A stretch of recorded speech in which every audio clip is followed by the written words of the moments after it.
Buenos días, chicos. Bueno, el día de hoy tenemos esta clase asincrónica.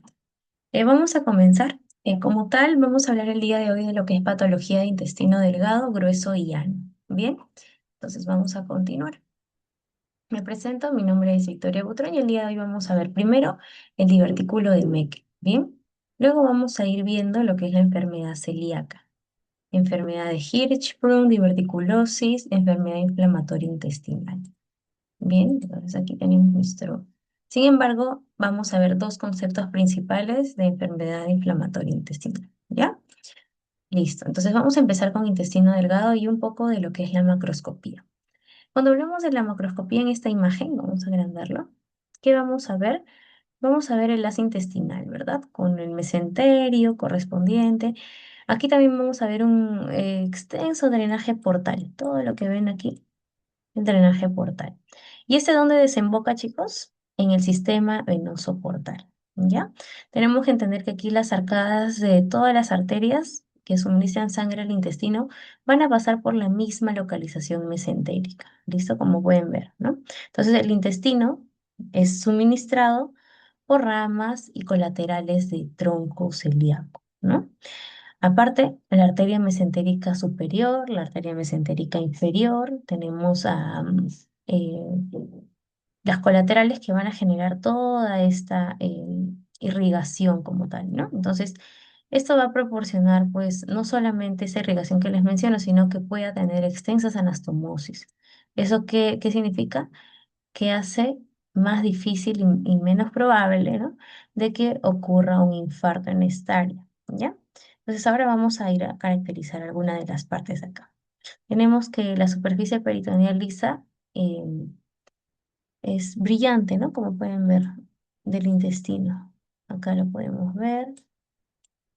Entonces, macroscópicamente lo vamos a colocar como superficie lisa, ¿no? Y brillante, ¿ya? Superficie lisa y brillante en mesenterio. Vemos aquí que hay pues arterias y venas, ¿no? En realidad le ponemos que está vascularizado, ¿no? Vascularizado. Ya les he mencionado por quién es vascularizado. ¿Qué más podemos ver, chicos? Que podría estar con formas irregulares, ¿no? Se ve el mesenterio y se ve como tal el intestino. Entonces, hasta el momento tenemos pues estas características principales cuando hablamos del intestino delgado, ¿ya? Ahora, ¿qué más podemos ir pensando? Vamos a ir en la otra imagen. En esta imagen igual continuamos con lo que es el intestino en su estado normal. Aquí no hay patologías, así que macroscópicamente vamos a ver acá, pues, que ese es el aspecto normal del ilion terminal, ¿ok? Acá arriba vamos a ver la válvula ileocecal. Ya la válvula ileocecal. Ileocecal. ¿Listo? Y varias placas de Peyer, que son esas cositas ovaladas. ¿Ya? Que son estas, o son ovaladas, vamos a ponerlo acá, ¿no? Placas de Peyer. Placas de Peyer, que son, que macroscópicamente se van a ver ovaladas, ¿no? Oscuras, oscuras. ¿Ya? ¿Y dónde? En la mucosa, ¿no? Como pueden ver. Y acá abajo, en cambio, vamos a ver una placa de Peyer ovalada también, ¿no? Tiene la misma forma oscura, ovalada en la mucosa, pero que es prominente, ¿verdad? Y que básicamente, ¿de qué se compone la placa de Peyer? De todo el tejido linfoide submucoso. Eso tiene que tenerlo como concepto normal, ¿no? ¿De qué es una placa de Peyer? Bueno, y en el duodeno, pues la lámina propia y la submucosa van a tener más tejido linfoide que en el resto del tubo digestivo. ¿Ya? Eso recuerden. En el duodeno, ¿ya? En el duodeno principalmente. ¿Listo? La lámina propia y la submucosa. Ya, listo. Entonces ahora tenemos en cuenta que el ilion tiene tejido linfoide mucoso o submucoso que es prominente, ¿no? Y que pues se ven nódulos y se ven las placas de Peyer. Sin embargo, hay un tejido linfoide asociado al intestino que se llama GALT, ¿ya? Desde la porción posterior de la lengua hasta el recto.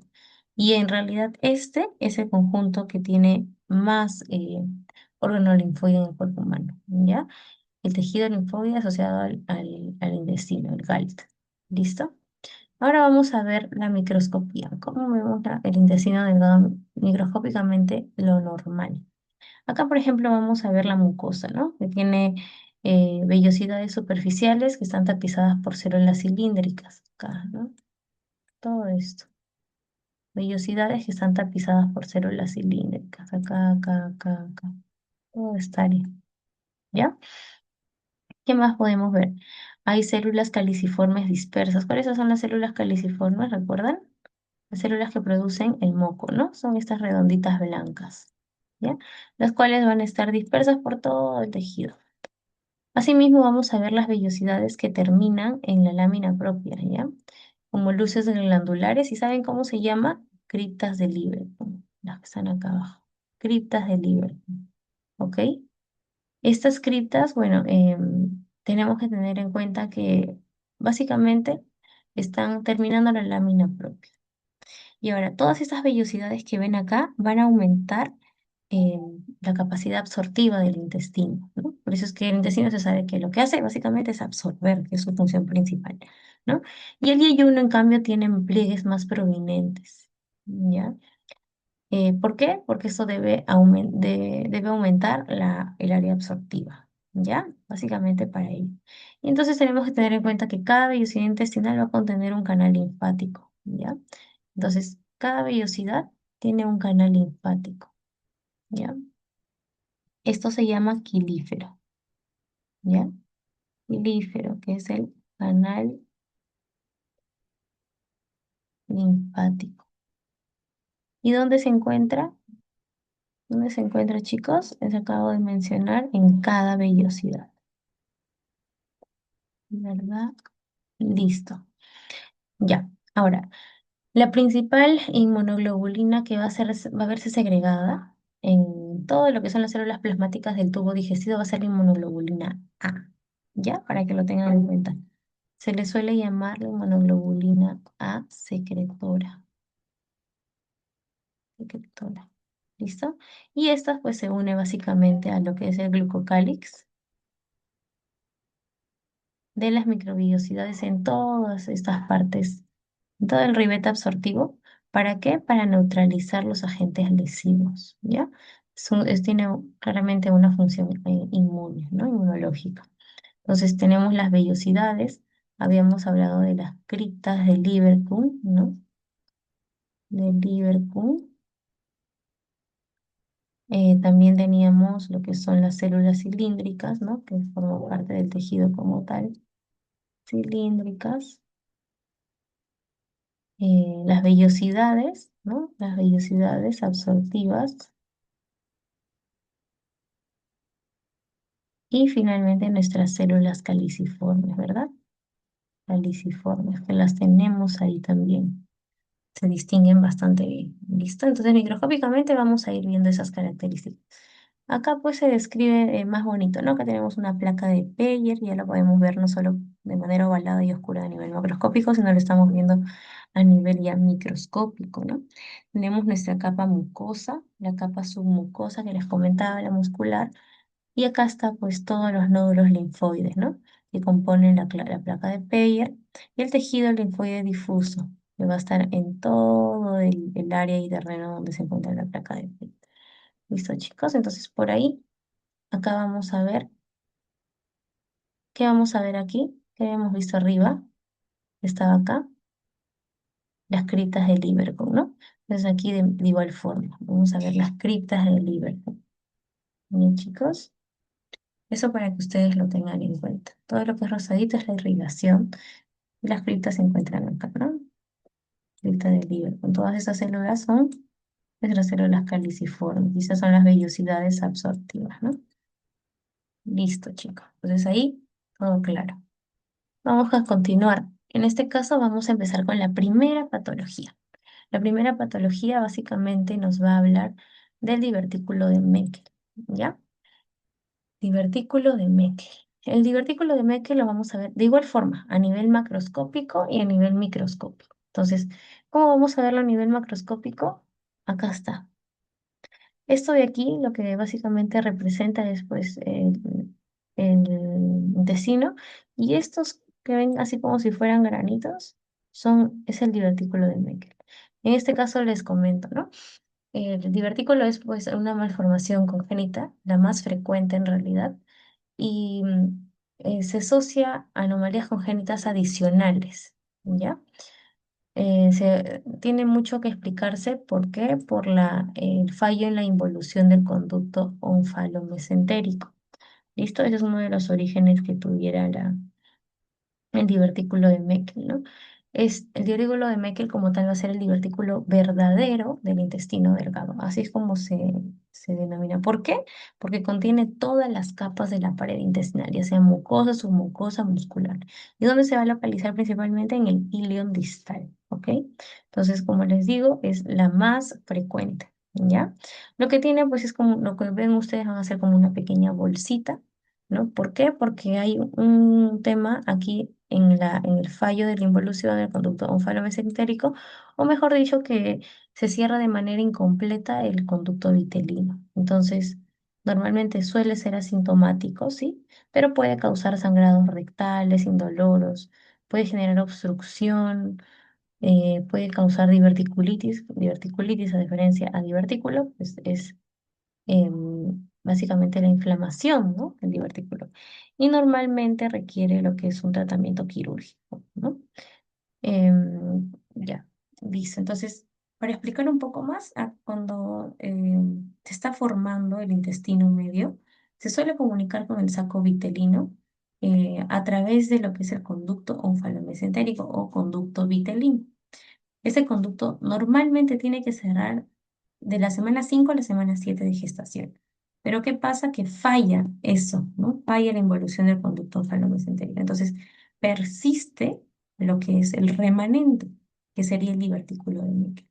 Entonces, tiene que tener en cuenta que esto es congénito, no se adquiere, no se adquiere. Tampoco es inflamatorio de inicio, como les digo, puede ser asintomático, ¿no? Solo producir sangrados, etcétera. Puede complicarse, claro, pero inicialmente no está complicado, ¿ya? Listo. En epidemiología nos hablan de la regla de dos. ¿Esto qué quiere decir?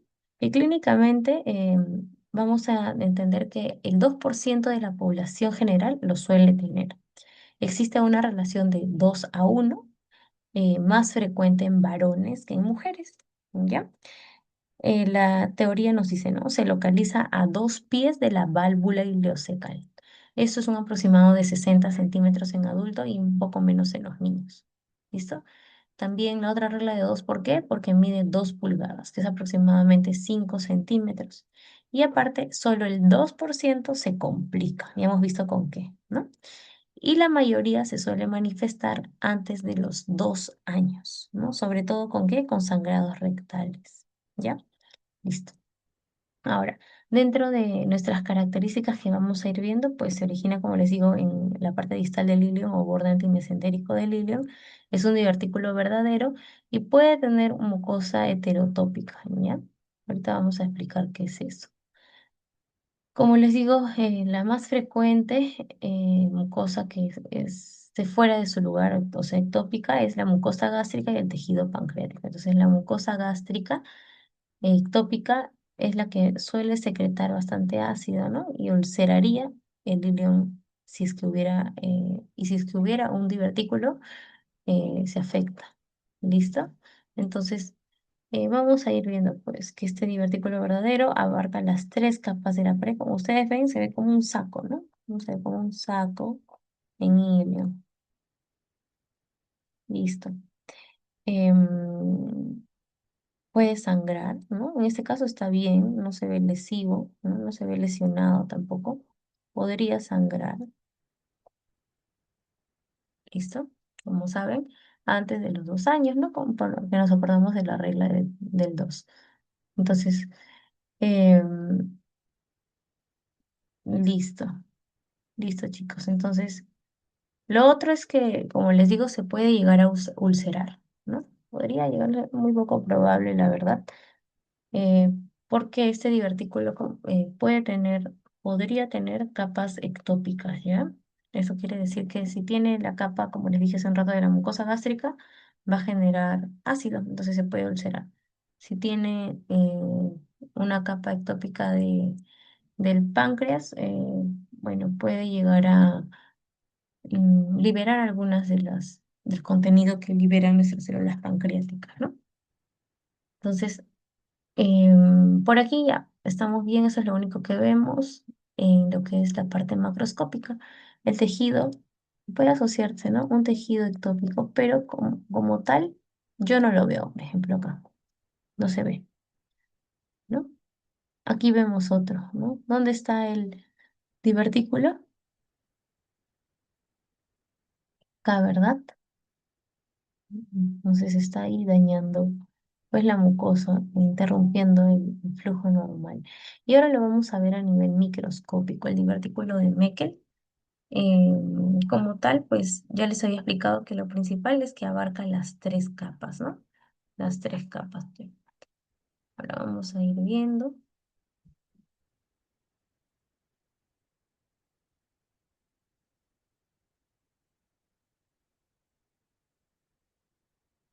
Ya, vamos a acercar esta imagen.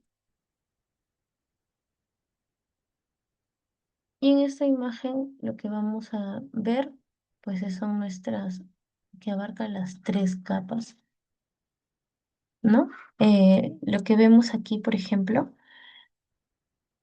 es que básicamente podríamos hablar que hay una mucosa heterotrópica, ¿no? Por acá, ¿ya? Entonces, tenemos primero por concepto que el divertículo es un divertículo verdadero, abarca las tres capas, ¿ya? Y presenta esta mucosa ectópica o heterotrópica, ¿no? También se llama. Puede ser gástrico o pancreático, ¿no? Entonces, el divertículo suele estar revestido de esta mucosa de intestino delgado o puede ser mucosa gástrica. ¿A ustedes qué les suena más este tipo de mucosa? Una mucosa gástrica, de intestino delgado, de páncreas. ¿Qué ven, chicos? Yo veo una célula que es muy parecida a unas células gástricas, ¿no? Por característica, pues se parece mucho a qué células, chicos,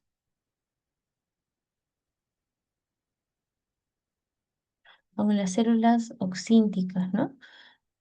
Las de aquí, todo lo que está abarcando acá, ¿no? Pero son células gástricas. ¿Eso qué quiere decir? Que nuestro divertículo, bueno, nuestra imagen, primero lo que muestra es que abarca las tres capas. Luego, acá vemos, ¿no? Acá están. Esas no son células que deberían estar, ¿no? Además, hay tejido ectópico o heterotópico, ¿no?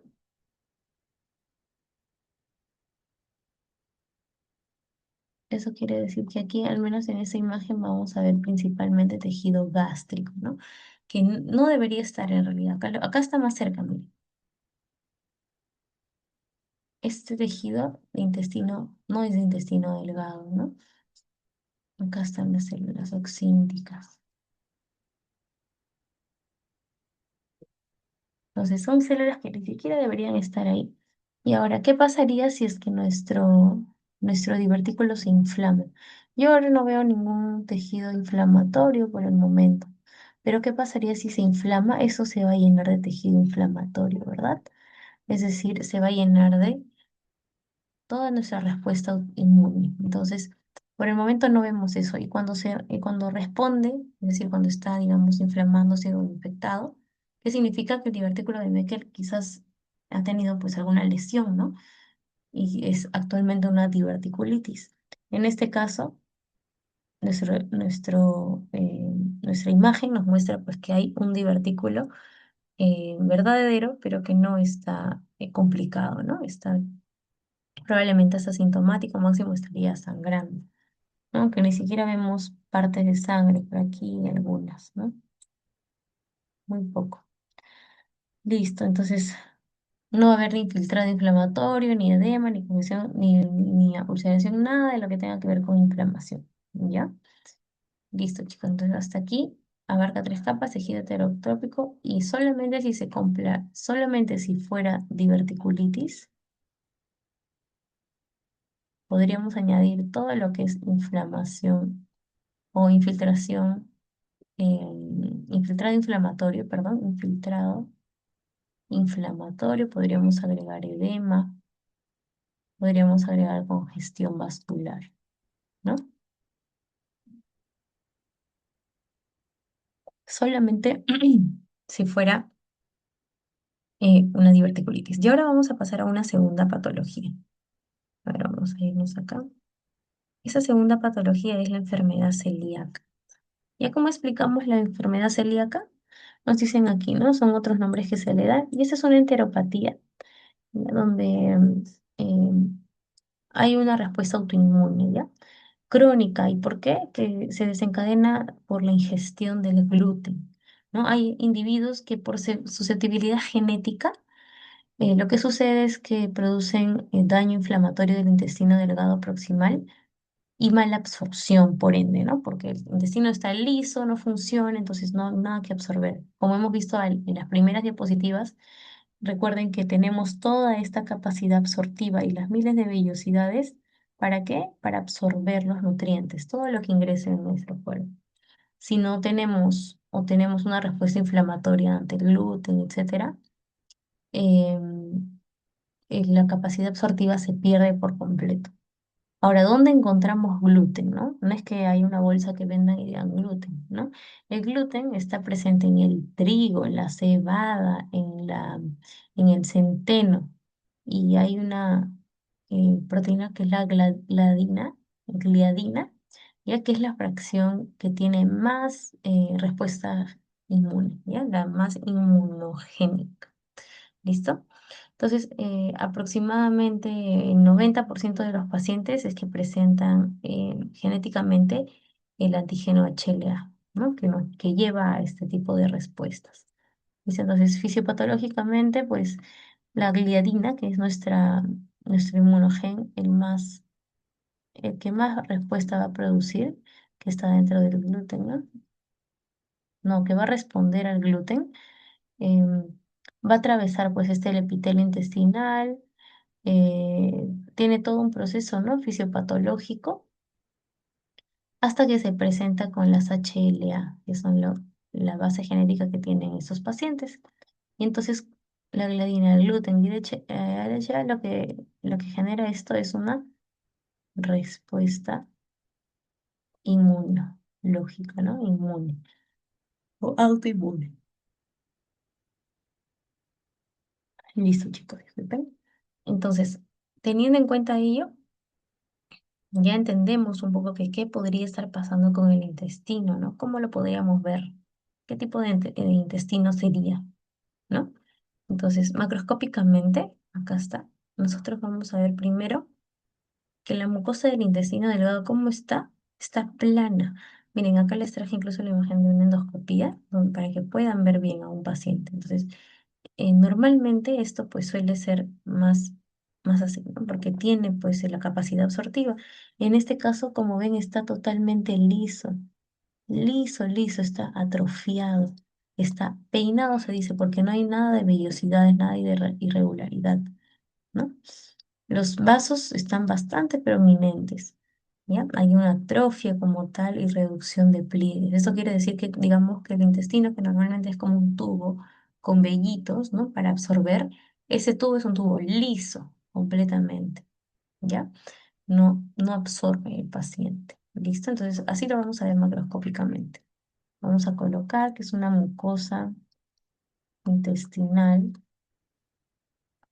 aplanada, ¿no? Pálida. ¿Qué más? Y con pérdida de este patrón, ¿no? Vellositario. ¿Listo? Vellositario. Listo.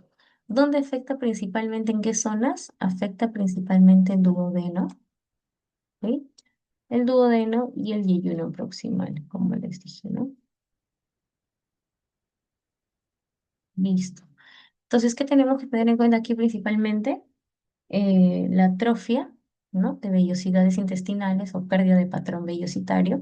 Tenemos, pues, ¿cómo creen que se pueda ver cada uno de lo que habíamos visto atrás? Las criptas del liver, las células caliciformes, ¿cómo creen que estén, chicos? ¿Mm? Distintas, ¿no? Vamos a verlo ahora. Entonces, para terminar ya el concepto que tenemos aquí escrito vamos a hablar de que en el cuadro clínico, las heces de estos pacientes pues van a ser anormalmente voluminosas, van a ser esponjosas, grasientas, ¿no? Van a flotar, ¿no? ¿Por qué? Porque están con respuesta, son grasientas. Tenemos que pueden llegar a ser amarillas, grises, y el paciente, pues por lo mismo que no absorbe nutrientes, va a perder peso, va a haber distensión abdominal, gorgorismos, cansancio muscular. ¿Y a qué se relaciona mucho esta enfermedad celíaca? Al linfoma y al carcinoma. Ya, solamente esto es como un concepto para que podamos luego ir completando eh, nuestros cuadritos en el laboratorio, ¿ya? Entonces, ¿qué más podemos decir de ello? Que dentro de las complicaciones principales, pues vamos a tener primero este déficit nutricional, ¿no? Ya sea de calcio, hierro, vitaminas, ¿no? Principalmente las liposolubles. ¿Qué más podría haber como complicación de enfermedad celíaca? Osteopenia, ¿no? O osteoporosis incluso, ¿no?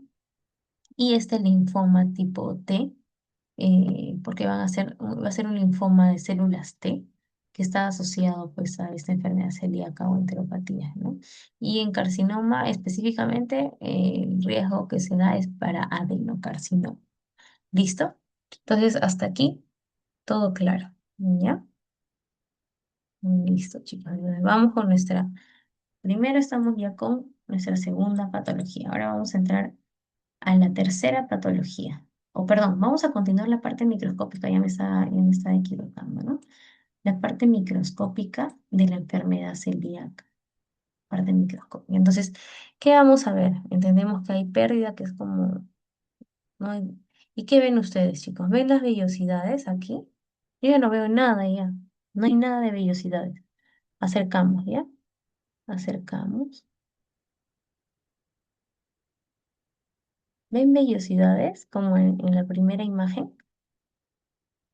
Ya no, ¿no? Ya no hay nada. En realidad tenemos a un intestino totalmente liso. Está totalmente, vamos a colocarlo acá, ahí, a ver, acá, como descripción, totalmente atrofiado, ¿no?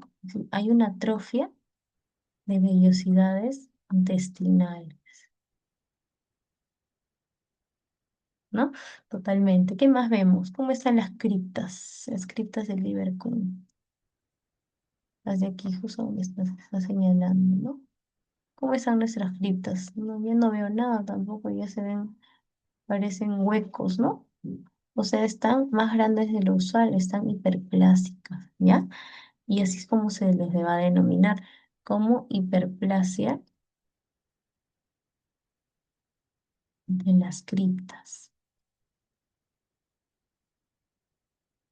¿Listo? Hiperplasia de las criptas. ¿Qué más vamos a ver? ¿Hay alguna respuesta? Sí, ¿no? Yo veo infiltrado inflamatorio, ¿no? Voy a ver, miren, acá está, repleto, ¿sí o no? De respuesta inflamatoria, ¿no? Acá está, acá. Entonces vamos a tener un infiltrado, pero por concepto, chicos, ese infiltrado inflamatorio va a ser principalmente, les digo, ¿no? Porque es un punto de concepto. Va a estar dado principalmente por el linfocito intraepitelial CD8 más, ¿ya? Por el linfocito T.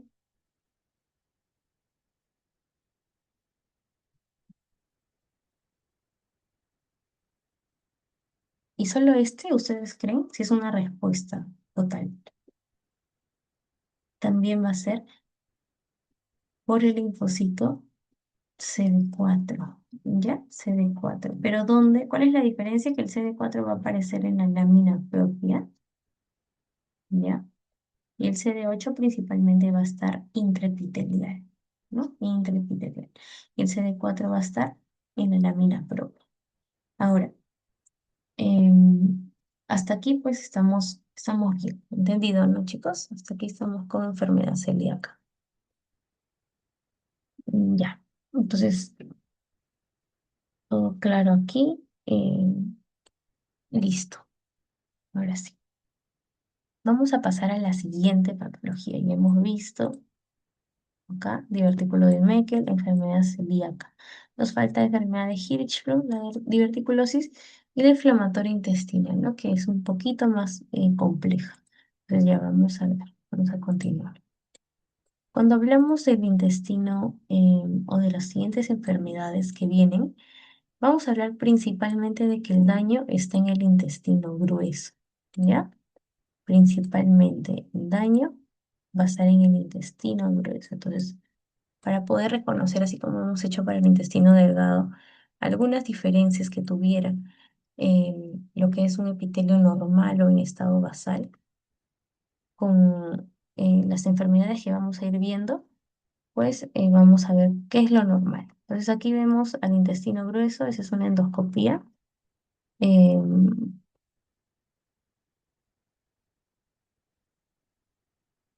A ver, vemos pues que este intestino como tal está manteniendo, ¿no? Todo lo que es eh, sus pliegues. ¿Cómo lo ven? Lo ven que está eh, con una mucosa, es decir, está lubricado, no está seco, ¿verdad? ¿Qué más pueden ver? Que hay vascularidad, ¿verdad? Está bien vascularizado, ¿no?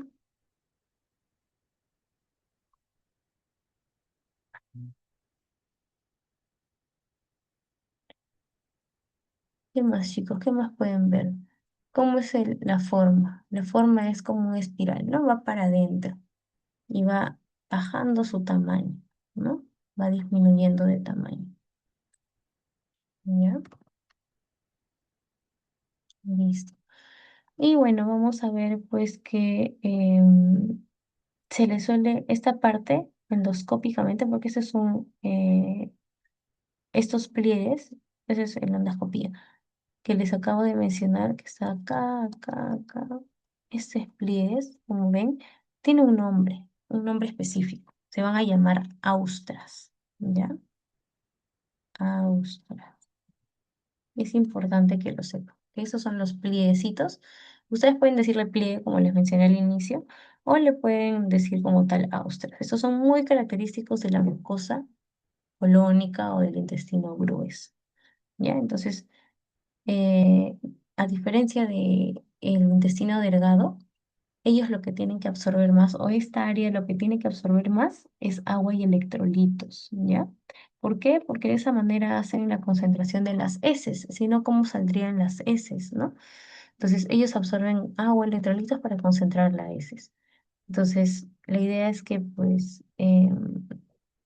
tenga una flora bacteriana normal, un crecimiento adecuado, que esté bien hidratado, ¿no? Esa área, ¿ya? Y listo, chicos. Entonces, vamos a ir viendo que hay enfermedades en las que los cambios en el área macroscópica del intestino grueso son visibles, ¿ya? Pero hay enfermedades también en las que no, en las que el intestino o el tejido está de lo más normal. Entonces vamos a ir pasando para la microscopía. La microscopía es distinta, ¿ya? Porque aquí microscópicamente pues se va a ver todas esas glándulas tubulares o criptas de Lieberkühn, glándulas tubulares o criptas de Lieberkühn, ¿ya? Tapizadas de mucosa cilíndrica, ¿ya? Tapizada de todas las mucosas cilíndricas, ¿ya? Entonces vamos a ir colocando, vamos a ver las grandes criptas de Lieberkühn.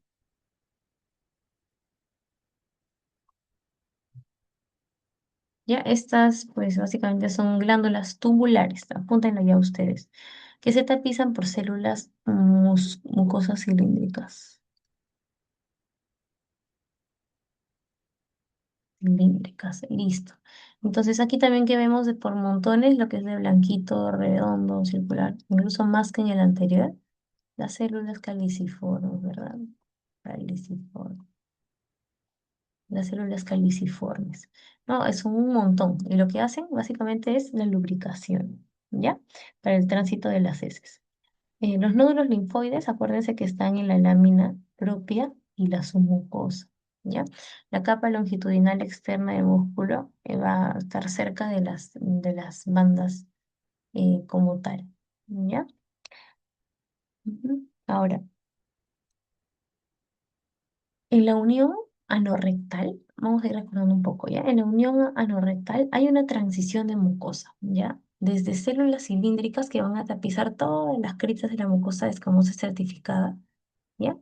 Va a ir dándose este epitelio de transición.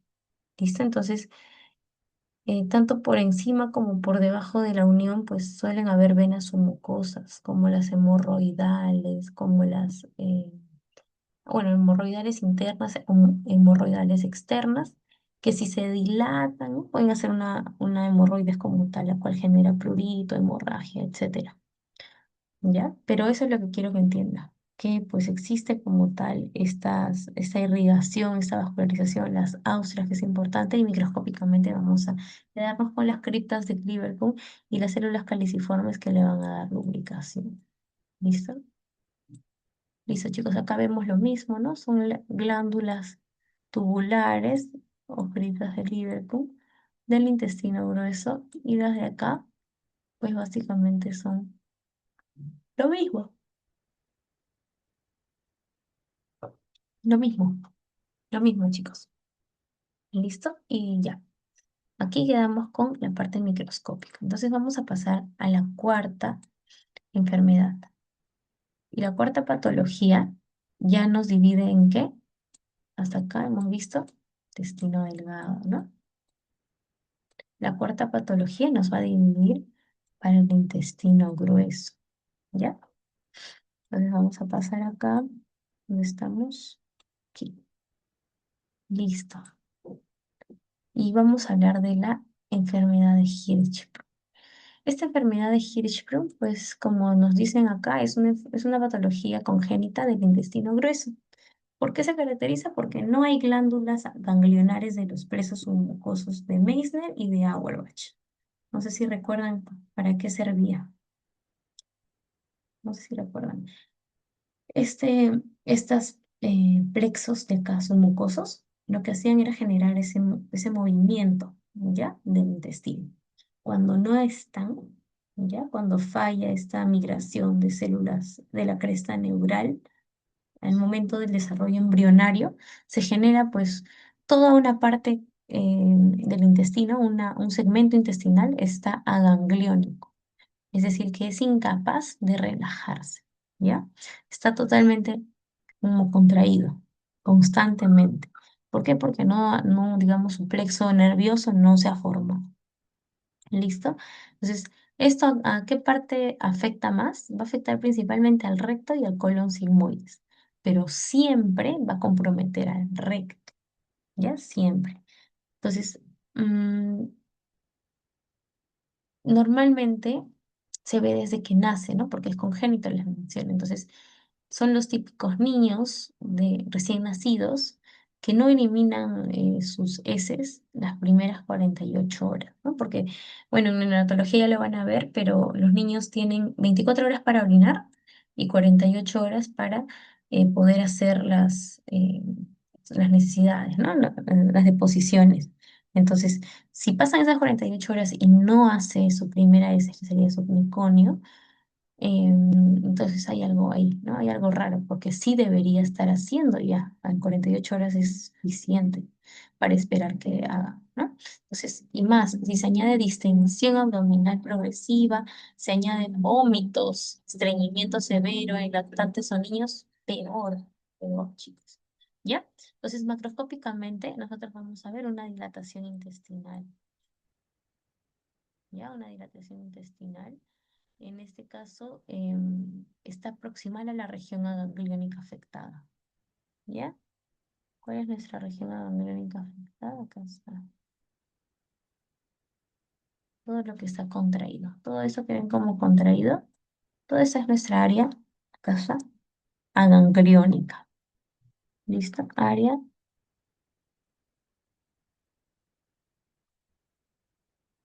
Listo. Y esta es la dilatación que se da por compensación. ¿Listo? Eh, entonces, esta dilatación intestinal o también cuando se dilata ya en demasía durante mucho tiempo, genera lo que es un megacolon. ¿Listo? Se asocia mucho al megacolon. Entonces, esta dilatación intestinal es por la misma falla de migración de neuroblastos para llegar al plexo, ¿no? Básicamente, esta parte ya sería el colon sigmoides, ¿no? Sigmoides, ¿ya? Y esto está, pues, como tal, la región gangliónica, el colon sigmoides, el colon sigmoides, acá también.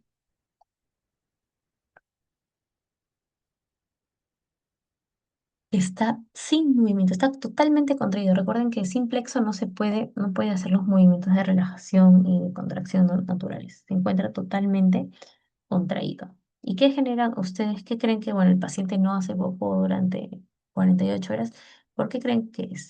Porque no pasa, ¿verdad? Porque no pasa, no hay forma de que haya peristaltismo para que llegue a eh, al ano y pueda depositarse, ¿no?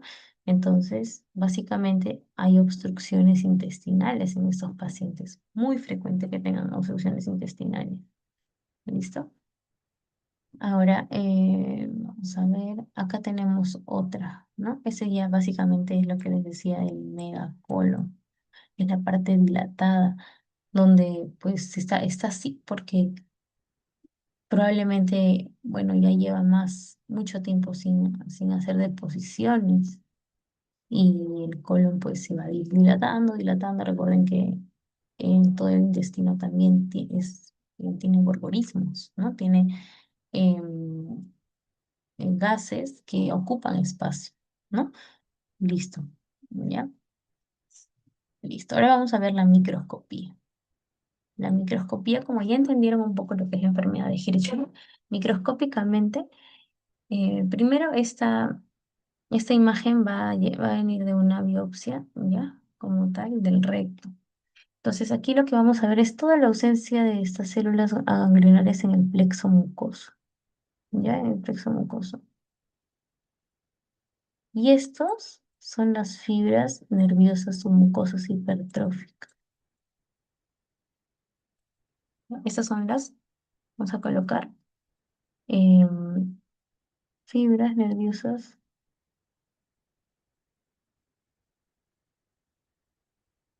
hipertróficas, hipertróficas. ¿Listo? Como les digo, ¿no? Acá pues se va a ver que estas fibras están totalmente grandes porque están intentando compensar, ¿no? Ahora, los segmentos afectados también pueden presentar inflamación de la mucosa, incluso úlceras superficiales, ¿no? Pero en este caso, pues no hay. Acá vemos más grande estas fibras nerviosas, ¿no? Están más grandes. ¿Y qué es lo que brilla por su ausencia? ¿Qué es lo que brilla por su ausencia? Pues las células ganglionares, pues, ¿no? Según la teoría. Y que también deberían estar ahí. Las células ganglionares, ¿no? De Meissner. Listo. Entonces, em, suficiente con este hallazgo de fibras nerviosas submucosas hipertróficas para poder hacer el diagnóstico. ¿Ya?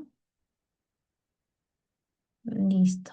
Bueno, como dato adicional, también la presencia de fibras nerviosas colinérgicas positivas para acetilcolinesterasa en la lámina propia, no en la mucosa, sino en la lámina propia, que es algo que no sucede normalmente, también nos lleva a pensar en Hirschsprung, ¿ok?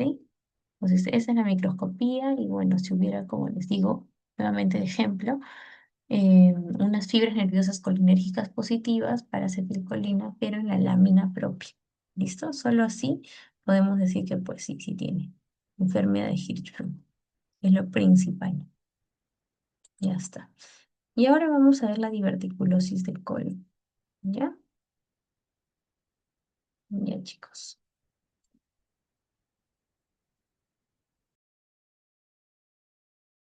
Bien, entonces la diverticulosis de colon como tal se va a explicar como la condición donde aparecen un montón de divertículos múltiples en toda la pared del colon. Esto principalmente se va a dar en adultos mayores, ¿ya?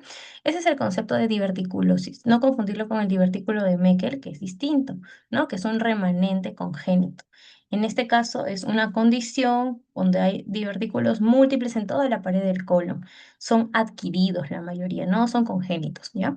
Y suelen ser asintomáticos, ¿ya? Y como les digo, principalmente se da en adultos mayores. Acá podemos ver algunos, por ejemplo, estamos en el sigmoides y vamos a ir viendo. El contenido que suele tener a veces estos divertículos es de heces, ¿no? Por lo mismo, el mismo flujo. ¿Y qué pasa si se cierra o quizás si genera una torsión aquí?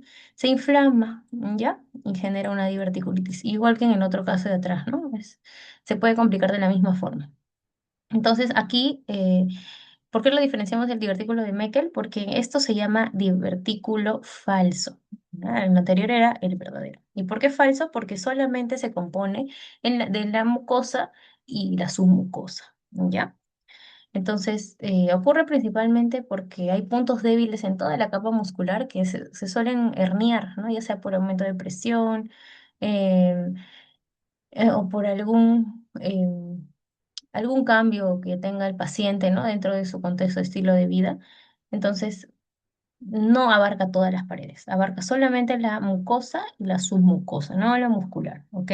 Entonces, etiológicamente lo vamos a explicar cómo, porque existe, como les digo, en el estilo de vida, pacientes que pues comen, pero con poca fibra, ¿no? Entonces suelen tener este estreñimiento o condiciones en las cuales realizan mayor acción de valsalva y por eso los puntos débiles se van activando, ¿no? O sea, se va herniando. Entonces, la etiología principalmente suele ser pues heces duras, ¿no? Heces con baja fibra y que requieren mayor esfuerzo defecatorio y de manera crónica se va aumentando esta presión intraluminal al punto que pues protruye, ¿no? La mucosa y submucosa en la capa muscular, formando cada divertículo. Acuérdense que el sigmoides, como está aquí en la imagen, el sigmoides es el área y el segmento más afectado. ¿Por qué? Porque tiene mayor presión intraluminal. ¿Listo? La característica clínica, ya saben bien, es asintomática, principalmente en adultos mayores o adultos, porque es crónico, ¿no? Y pues si es que estuviera activo, es decir, si se inflamaría, podría generar un dolor abdominal, principalmente en fosa ilíaca izquierda, o distensión abdominal, obstrucción intestinal, ¿listo? Entonces, macroscópicamente vamos a ir conociéndolo. Los divertículos, ¿ya? Son evacuaciones, ¿no? Como ven, del aspecto serosal dentro del intestino grueso. Acá están, ¿las ven? Son múltiples aculaciones pequeñas que van protruyendo de toda esta pared colónica. Normalmente, como les dije, están en el sigmoides, se observan como evaginaciones de la mucosa. El tamaño aquí es variable, puede ser de milimétrico a centímetros y están en puntos de debilidad de la pared, ¿no? Entonces, tenemos en cuenta aquí que en este caso, por ejemplo, no está inflamado, ¿no? ¿Ya? Y lo que debemos entender es que está solamente en la mucosa y submucosa. ¿Listo? Ya, acá vamos a seguir viéndolos, miren, están aquí, ¿no? Esto ya es un tejido no irrigado, ¿no? Están resecándolo y se quedan las aculaciones, ¿no? Los divertículos. Ya está claro, vacío, porque quizás esto ya es parte de anatomopatología, o sea, ya es una necropsia, no es un tejido vivo. Está manteniéndose, ¿no? Y está vacío el contenido. Y acá vamos a verlo también, como estos huequitos, ¿no? Esto lo estamos viendo por dentro. ¿Por qué? Porque se supone que afuera va a salir la bolsita. Entonces hay huequito y afuera la bolsita. Y estos huequitos que se producen o herniaciones son por el aumento de la presión intraluminal, como les he ido comentando, ¿no? Entonces aquí lo vemos. Aquí, por ejemplo, si vemos un tejido en una endoscopía, ¿no? En una endoscopía que le han hecho al colon al paciente, vemos que hay un espacio donde hay un divertículo, pero con contenido, ¿no? Tiene contenido de heces. ¿Ya? Ya, listo, chicos. Entonces, ahora, a nivel microscópico, vamos a ampliar. Como les digo, solamente abarca la muscular, perdón, la mucosa y la submucosa. La muscular ni la toca, ¿ya? Entonces, em, vamos a ver que hay, pues, primero, cuando hablamos de la no complicada, vamos a ver la acción de la mucosa y la submucosa a través de la capa. Vamos a ver que hay ausencia de la muscular dentro del divertículo, no hay nada de muscular, ¿ya? Como dicen, ¿no? Muscular propia es deficiente, no hay en realidad, no la integra, ¿ya? La mucosa colónica, es decir, se mantiene normal, no hay cambios celulares, solamente se ve el espacio, ¿no? El espacio. Y el área deficiente de muscular propio, porque con esto ya diferenciamos que no es Meckel, ¿no?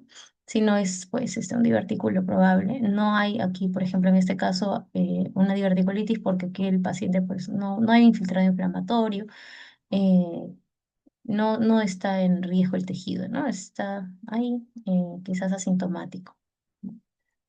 Ya chicos, entonces eso es lo principal. Recuerden que quizás puede haber alguna leve fibrosis en la pared. La mucosa va a estar conservada. Entonces, esos van a ser nuestros acápites. Mucosa, la mucosa conservada.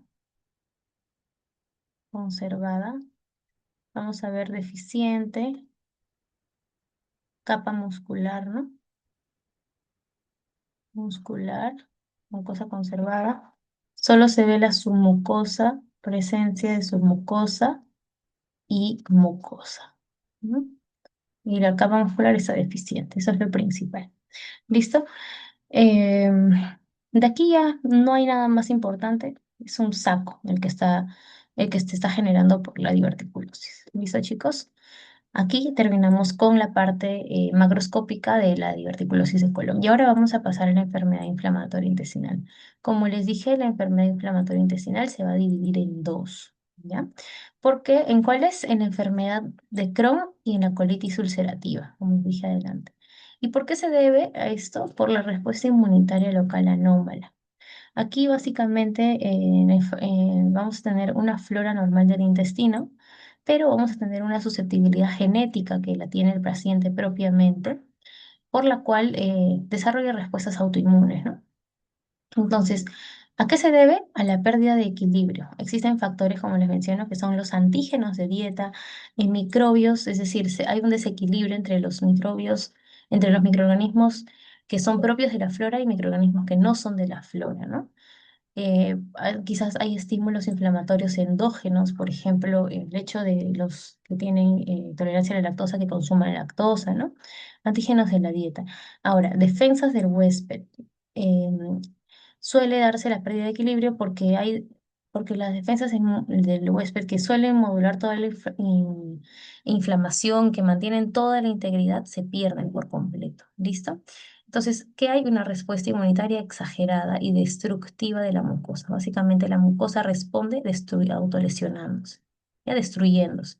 Entonces, se deteriora toda esa barrera epitelial, se pierde la función de absorción, ya no se absorbe en esas áreas que están afectadas. Y principalmente, para aquí darles un adelanto, cuando hablamos de colitis, nos vamos a referir a que se afecta la parte final del colon. Y cuando hablamos de Crohn, vamos a hablar que inicia en la boca, está en todo el tubo digestivo, pero en el tubo digestivo como tal, porque nosotros estamos hablando de intestino delgado, intestino grueso, aquí las lesiones son en parches, como lo ven acá, ¿ya? En parches, en el intestino delgado aquí también se adelanta, ¿no? Un poquito, en parches. En cambio, la colitis ulcerosa solamente es, acuérdense, ¿no? Colitis, como que la cola, la parte final, lo último, nada más. Y Crohn aparece en parches, ¿ya? Listo. Entonces vamos a ir adelantándonos. Empezamos con la enfermedad de Crohn. La enfermedad de Crohn eh, nos va a hablar principalmente, como les dije, de las lesiones en parche. ¿Por qué le coloco acá intestino delgado? Bueno, porque integra desde el intestino delgado, ¿no? Porque ahora estamos viendo intestino delgado, grueso y llano. Entonces, es una patología del intestino delgado, del intestino grueso hasta el ano, incluso empieza en la boca. ¿Ya? Entonces, esta es una enfermedad inflamatoria crónica que afecta cualquier segmento del tubo digestivo, ¿ya? Pero la inflamación es transmural y su distribución en parches o discontinua. No- Típicamente, su localización, ¿ya? Típica localización va a darse en el ilion terminal, ¿ya? Ilion terminal. Es la más frecuente. Ya luego se encuentra en el colon, en la región perianal, ¿ya? En ese orden. Listo, entonces vamos a ver aquí las lesiones en parche. Vamos a ver que, por ejemplo, aquí está lesionado, ¿verdad? Está lesionado. Acá hay tejido sano, tejido sano. Acá está lesionado, acá está lesionado, ¿no? Acá aparentemente hay tejido sano. Acá hay una lesión, acá hay otra lesión. Pero acá está el tejido sano. Entonces, esto, como ustedes ven, se está dando. em, Hay literaturas en inglés que claramente las mencionan como skip lesions, ¿no? O lesiones en parche, ¿ya? Y bueno, hay mucosas con úlceras que son aftosas, así como que están progresando a ser profundas, ¿listo? Y un aspecto de empedrado, ¿no? Pareciera que estuviera endurecido acá, ¿listo? Acá, todo eso. Miren, por ejemplo, acá hay una lesión totalmente afectada. ¿Y acá cómo está? Está bien, está perfecto, ¿no? Las lesiones en parche tienen un aspecto empedrado, ¿no? Como si fueran pedacitos, un pedacito aquí, como si se estuviera destruyendo el tejido. Pues es una respuesta, esa es la respuesta inflamatoria del tejido como tal, ¿ya? Empedrado. Hay un engrosamiento de pared, claro que sí, como una respuesta, ¿no? Como una respuesta de inflamación. Estas áreas a veces se estenosan, ¿no? Porque el tejido se está, digamos, está necrosando, entonces se van estenosando. Puede generar una fístula, claro, si ese tejido se termina de romper, se puede fistulizar. Y si se infecta, porque sabemos que por acá pasa material fecal, se vuelve un absceso, ¿no? Entonces se puede complicar, ¿ya? Entonces la porción media del intestino, que aquí, bueno, se muestra, tiene una pared engrosada, la mucosa ha perdido todos los pliegues, ¿recuerdan? Las austras se han perdido por completo, ¿ya? Normalmente tiene fisuras profundas. Ya vamos a ver más. Acá hay fisuras profundas. Se han perdido algunos pliegues aquí. Ya no hay ningún pliegue acá. Sí quedan, miren, acá están los pliegues. Uno, dos, tres. Uno, dos, tres. Acá están los pliegues, normal. Pero acá ya no hay ningún pliegue, ¿no? Entonces, ¿qué más? La serosa pone de manifiesto el tejido adiposo que está enrojecido, indurado y que va a avanzar sobre la superficie. Hay áreas de inflamación que van a ser discontinuas, como les estoy diciendo, todo emparchado, ¿no? Y aunque cualquier porción del tubo digestivo puede tener la enfermedad de Crohn, lo más probable es que se vea afectado el intestino delgado, sobre todo el ilion terminal, ¿ok? Entonces, esta enfermedad es una enfermedad que principalmente está ya sea en Estados Unidos, en Europa, y que afecta más a mujeres que hombres. ¿Ya? Entonces, como les mencioné también en la otra enfermedad, aquí tenemos una respuesta autoinmune, pero también dada por el HLA. ¿Ya? Y mutaciones de la literatura menciona el gen NOD, ¿ya? Que pueden relacionarse un poco a esta respuesta autoinmune exagerada, ¿no? Listo, chicos. Entonces, hasta aquí todo lo que es macro. Y aquí vemos más claro, ¿no? Miren cómo se ve endoscópicamente un colon. Estas son lesiones en parches, ¿no? Miren cómo se ve lesionado. Eso es como decir en vivo y en directo, ¿no? Acá, miren, área sana, sana. Y todo esto de aquí está lesionado. Miren esta área sana, sana. Todo esto lesionado, lesionado. Todo eso está lesionado. Acá igual. Y acá peor. Aquí ya que hay fístula, probablemente hay abscesos, ¿no? Porque ya el material fecal ha infectado algunas zonas. Entonces acá la respuesta inmune es peor, ¿no? ¿Ya? Entonces, aquí vimos toda la macro y ahora vamos a ver la microscopía. La enfermedad de Crohn, en la parte microscópica, pues va a tener primero una inflamación transmural, todo el tejido. ¿Qué más? El infiltrado linfoplasmocitario, el infiltrado inflamatorio, ¿no? Porque es una respuesta autoinmune continua, crónica, acá están todos. Acá lo vemos, a ver. Aquí está toda la respuesta, ¿no? La respuesta autoinmune. ¿Ya? Y acá vamos a acercarnos un poco. Acá están todas las células propias del infiltrado inflamatorio, ¿no? ¿Qué vamos a ver además de eso? Granulomas no calcificantes, ¿ya? Esto no siempre está presente, pero es bastante característico de la enfermedad de Crohn, ¿ya? Granulomas que no son calcificantes, son así como estos de aquí. Pueden estar, pueden no estar, ¿ya? No necesariamente acá, por ejemplo, acá hay uno, ¿no?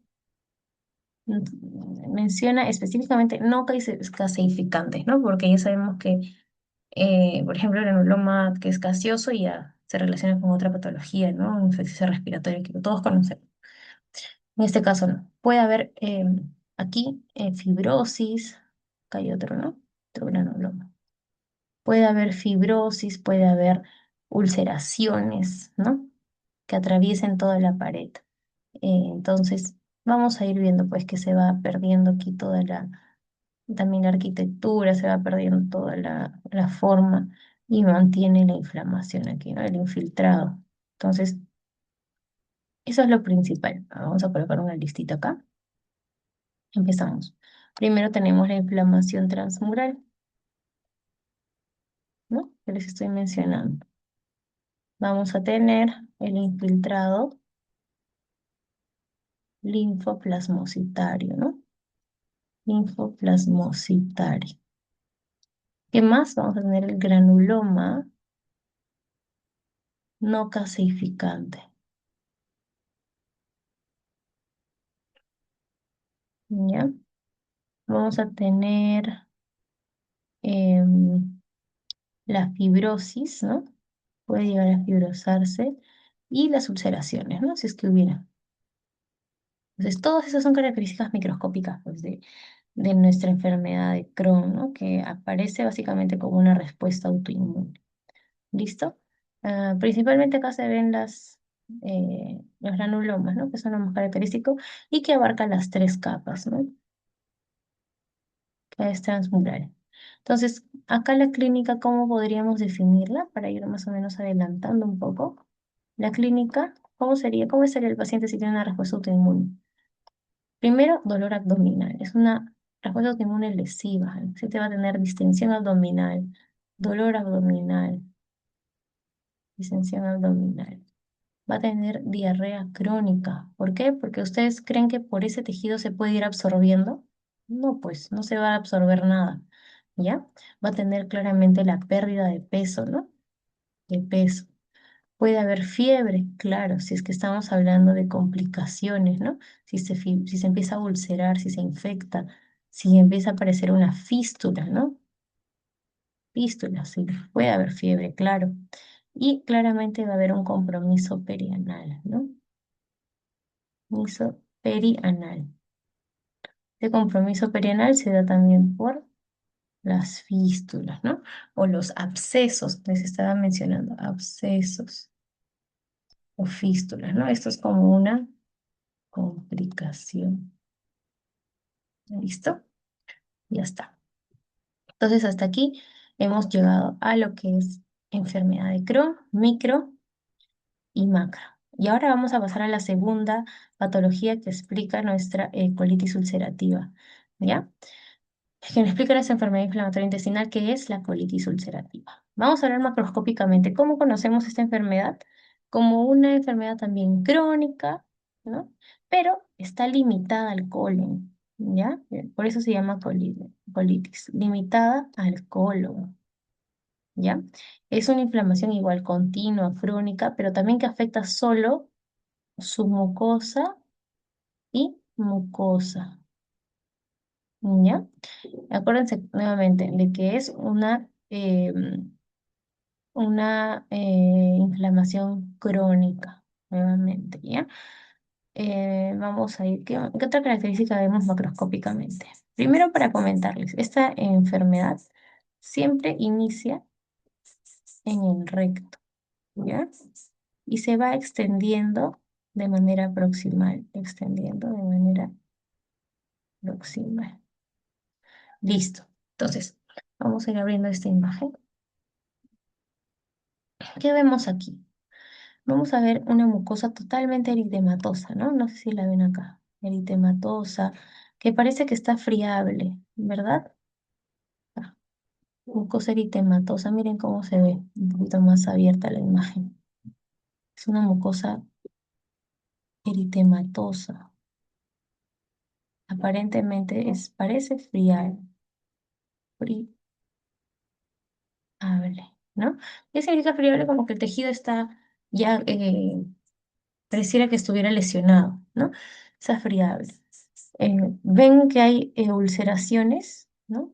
Ven ulceraciones aquí. Acá se está ulcerando, por ejemplo.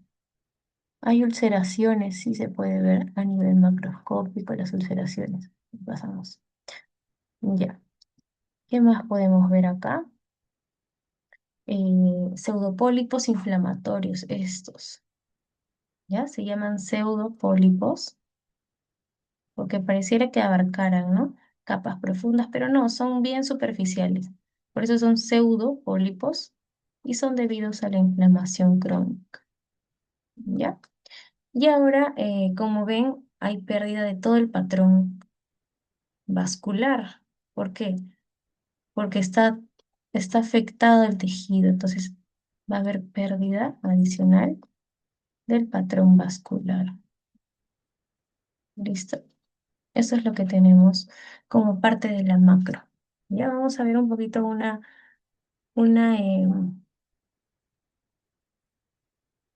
uy, ya, una endoscopía. ¿Qué nos dice la endoscopía? Vemos que hay puntos, ¿no? Puntos, puntos. Esas son las áreas eritematosas en el colon. Ese es un colon limpio, normal, ¿no? Acá el cabio está afectado por colitis. ¿Ven cómo están las áreas? Si esto sigue progresando, esto puede ulcerarse. Claro que sí. Eso se puede ulcerar. Se han perdido un poco los pliegues, ¿verdad? Por la inflamación crónica. ¿Dónde están los pliegues? No hay, ¿no? Pérdida de pliegues, áreas eritematosas, ¿no? Se pueden ver incluso los que habíamos dicho, los pseudopólipos, ¿no? De repente por acá aparecen, no, no se ven bien. Por acá aparece. ¿Ya? Listo. Entonces, microscópicamente, vamos a ver microscópicamente esta misma inflamación. Acá debería ir microscópicamente, ¿no? Ya. Entonces, en esta parte de aquí, dentro de la micro, pues lo que vamos a ver es la inflamación limitada solamente en la mucosa y en la submucosa. Toda esta área de acá permanece normal, ¿no? Que es la muscular. Está limitada a la mucosa y submucosa. Acá, no sé si ustedes ven, pero hay infiltrado inflamatorio, ¿no? Todo lo que está más oscuro, de moradito, por así decirlo, ¿no? Y acá también vamos a ir viéndolo de cerca, ¿no? Todo lo que está aquí, todo lo de las células que se están viendo de moradito y acá más, ¿no? ¿Qué es eso? Infiltrado inflamatorio, ¿no? Propio de una respuesta autoinmune. Entonces vamos a ver el infiltrado inflamatorio. Y el otro que está limitado a la mucosa y submucosa. Y ya luego vamos a ver los abscesos crípticos. ¿Qué son los abscesos crípticos o estos que aparecen acá? Básicamente van a ser la composición de los neutrófilos dentro de las criptas, ¿listo? Entonces, ¿qué pasa? Que los neutrófilos se meten a las criptas donde se supone solamente está tejido normal, pero empiezan a infiltrar, infiltrar, inflamar y generan y lo obsedan, ¿listo? Es decir, se acumulan ahí. Se llama abscesos crípticos. ¿Qué más pasa por lo mismo que se acumuló todo? Hay una distorsión, ¿ya? De la arquitectura de esas criptas.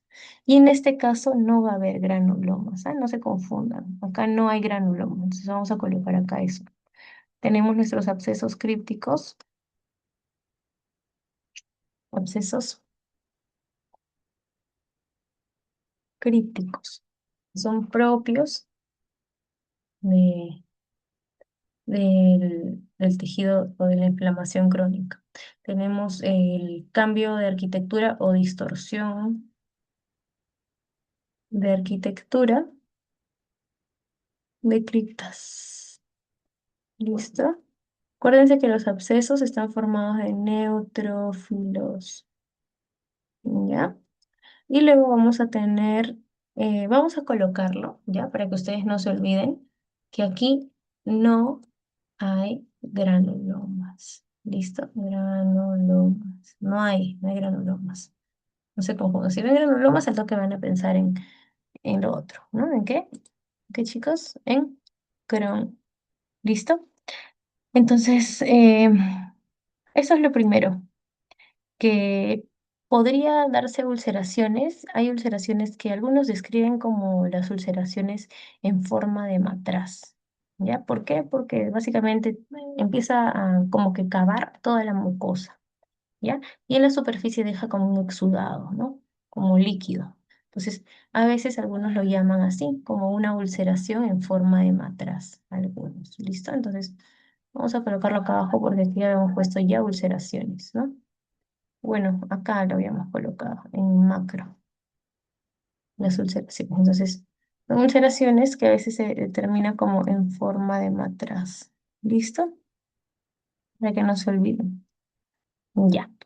Y bueno, ¿qué más les puedo comentar? Que aquí las heces pues suelen ser de poco volumen, pero pueden tener sangre y moco. Entonces en el paciente se va a ver así, como heces en sangre y moco. Y eso es ya a nivel clínico, ¿no? Que vamos a ir viendo. Listo. Este exudado de neutrófilos o este absceso críptico por neutrófilos es lo más característico de nuestra patología aquí.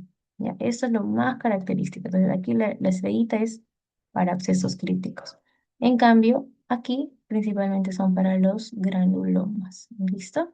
Y las inflamaciones lo tienen ambos. Pues, ¿no? Básicamente, inflamación y ulceración ambos. Entonces, esas son las dos características principales para que ustedes se acuerden. Ahora vamos a ir continuando. Cuando hablamos de la clínica en el paciente de colitis ulcerativa, como ya les he ido diciendo, esos pacientes pues suelen tener una diarrea también crónica porque tienen un tubo digestivo totalmente, digamos, pelado, así lo mencionan incluso algunas literaturas, es decir, no tienen capacidad absortiva ya, no tienen áreas de lubricación si no están ulceradas, ¿no? Entonces, estos pacientes, a diferencia de, de Crohn, suelen tener una diarrea con sangre y moco. ¿Listo? Con sangre y moco.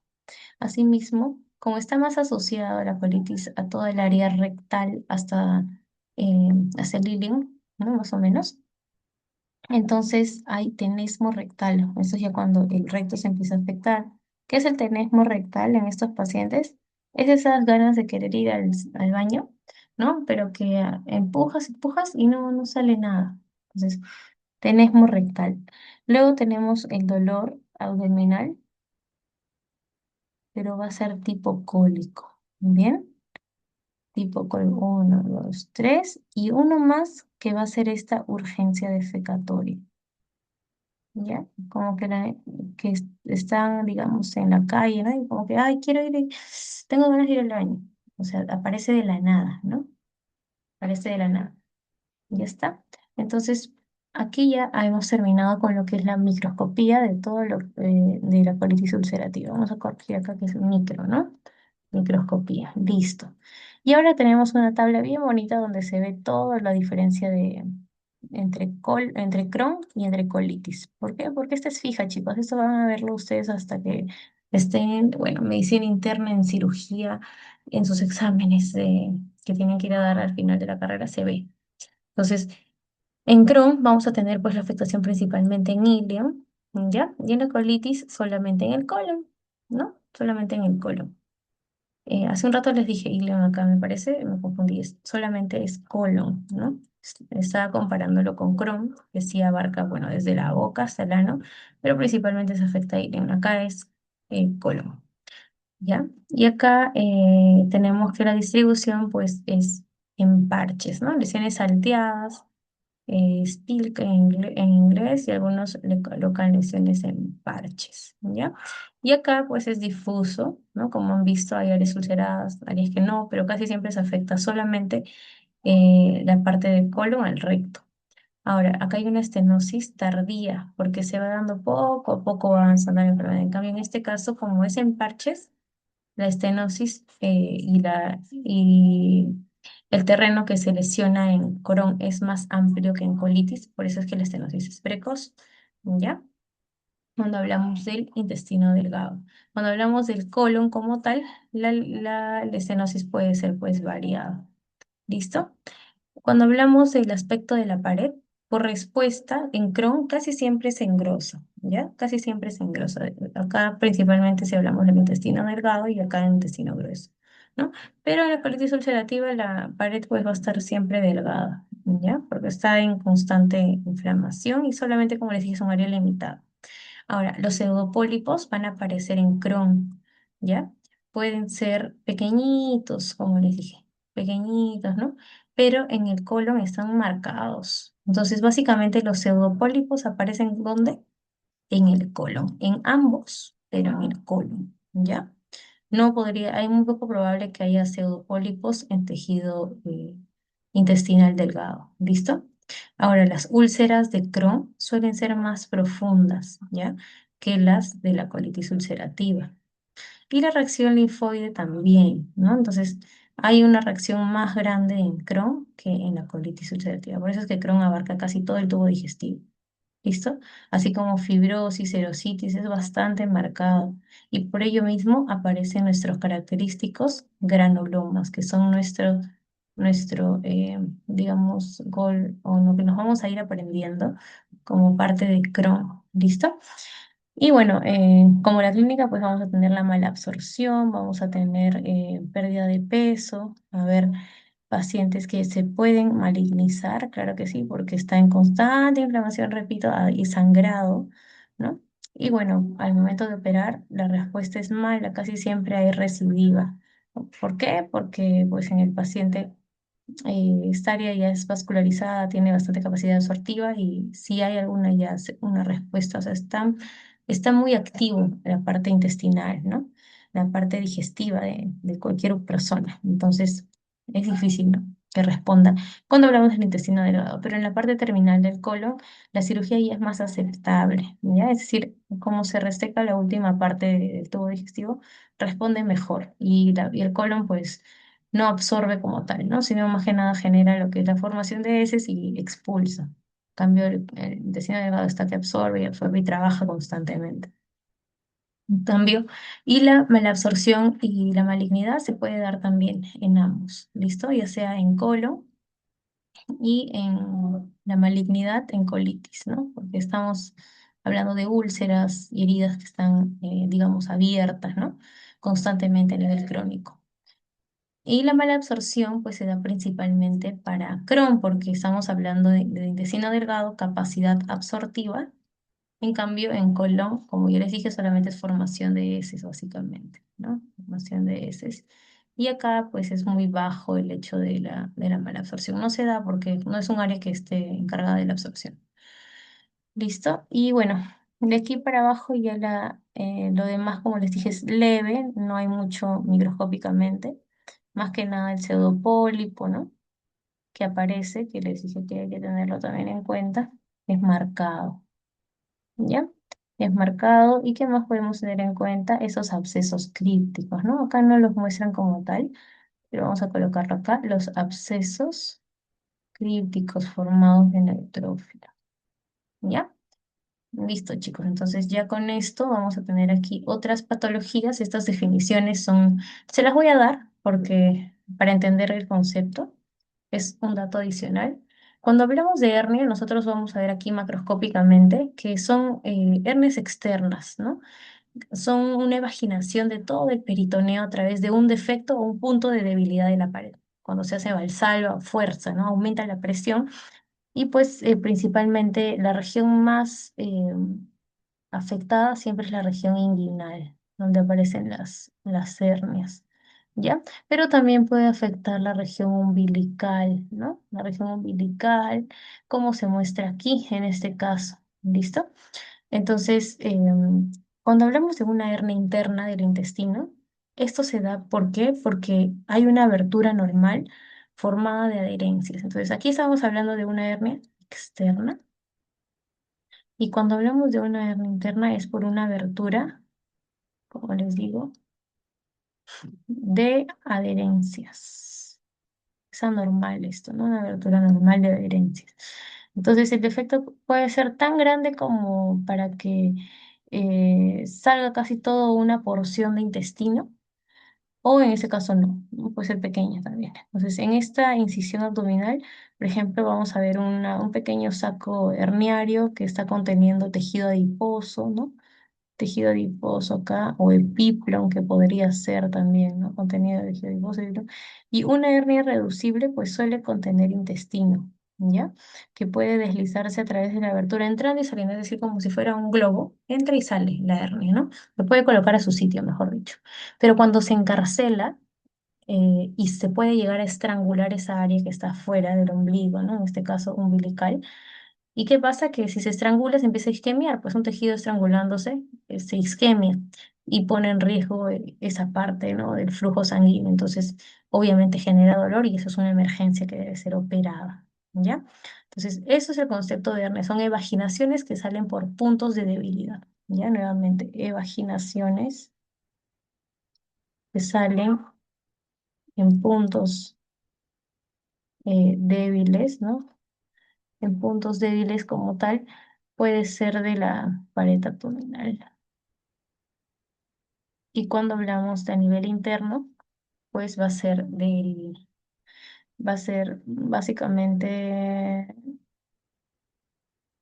del intestino, pues, ¿no? Del intestino. Acá hablamos más que nada una hernia externa y acá una hernia interna. Listo, del intestino y acá de la pared abdominal. Pero son evaginaciones que salen por puntos débiles en ambos.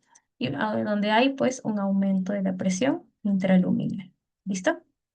Ahora, cuando hablamos de adherencias, nos vamos a referir a otras cosas. Vamos a hablar acá de las adherencias, son estas, que son como una pegatina, ustedes van a ver. Literalmente es como si estuviera pegándose aquí y aquí. Se le dice que tiene una forma de brida y se da, acá están viendo entre dos asas intestinales, ¿verdad? ¿Y cuándo ocurre eso? Cuando hay intervenciones quirúrgicas abdominales. Ya es una respuesta que tiene el cuerpo cuando se empieza a manipular estas áreas, ¿ya? Entonces, también puede darse secundario a una peritonitis, que es una respuesta infecciosa, ¿no? Una respuesta inflamatoria a una infección. O cuando quedan, bueno, poscesárea también aparecen muchas adherencias, ¿no? Por manipulación. Y cuando las asas intestinales pues quedan atrapadas en la abertura anormal creada por las adherencias, se puede generar una obstrucción. Entonces, esto es, claro, lo ven como tal, lo ven ustedes y es como algo que parece inofensivo. Pero el intestino tiene peristaltismo constante. Si se atora acá y se encarcela, se puede obstruir, ¿no? Puede generar obstrucción intestinal y puede generar que el mismo intestino se empiece a necrosar de repente, ¿no? Dependiendo cómo se atora acá. Entonces, es importante, ¿no? Que en los pacientes, antes de que se les opere, se revise si es que tienen o no tienen esas adherencias. Esto los cirujanos generales lo ven en mayor cantidad, ¿ya? Lo ven en mayor cantidad porque van a ir verificando si el paciente, pues, es posible que se le opere, no se le opere, qué tan difícil va a ser la operación, ¿no? Entonces, ahora, la invaginación intestinal eh, es distinto. Esa es una forma rara de que se obstruye el intestino, la verdad. Tiene lugar cuando un segmento del intestino se pliega sobre sí mismo, como están viendo, ¿no? Se pliega sobre sí mismo y se llama invaginación intestinal.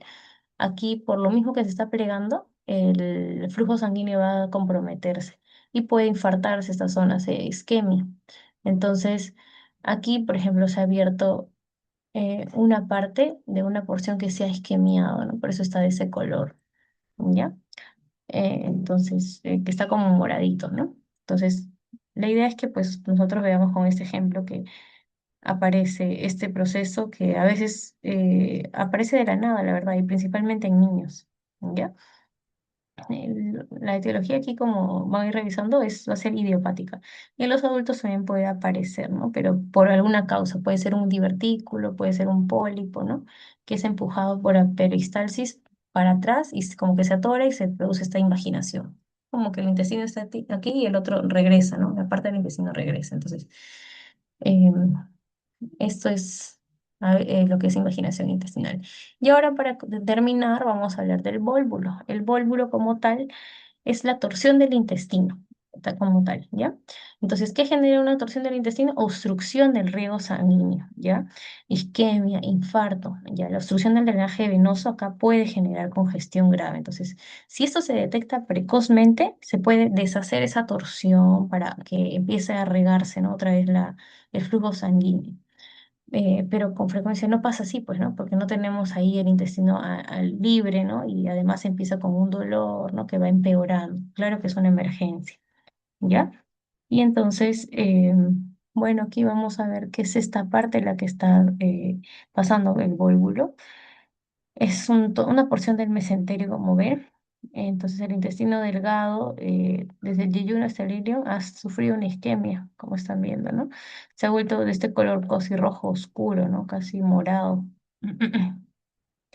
Y bueno, en frecuencia esta patología vólvulo es bastante raro, se ve más en adultos y bueno, la frecuencia suele ser la misma o en intestino delgado o en colon, ¿ya?